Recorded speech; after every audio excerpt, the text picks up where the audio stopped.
ဒီစံမှတ်ပြီးသွားပြီဆိုလို့ရှိရင်တော့ခြေကအခု exercise လုပ်ဖို့သင်ကြားပေးပါမယ်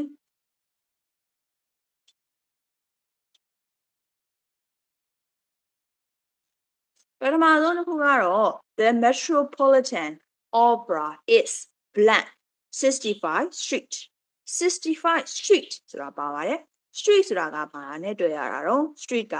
in နဲ့တွေ့မလား on နဲ့တွေ့မလား street ကိုပုံမှန်အားဖြင့်ကလမ်းပေါ်မှာဆိုတဲ့ပုံစံနဲ့ on နဲ့တွေ့ပါတယ်နော်နောက်တစ်ခုကတော့ the Palace Museum is Beijing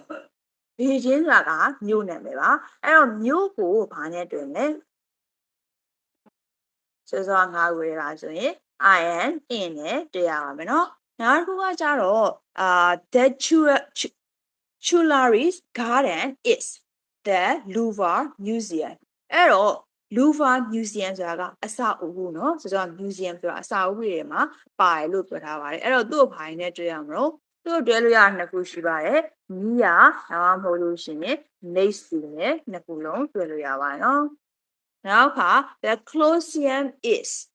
blank Italy Italy ဆိုတာကမြို့နာမည်ပါเนาะမြို့နာမည်ဆိုတော့သူ့ကိုလည်း I am in နဲ့ပဲတွေ့ပါမယ်နောက်ဆုံးတစ်ခုကတော့ the Tower of London is Tower Bridge bridge ကတံတားပါเนาะတံတားကစစဘာနဲ့တွေ့ရတယ်လဲပြောထားတယ်နီးရဒါမှမဟုတ်လို့ရှိရင် next to နဲ့တွေ့ရပါတယ်เนาะ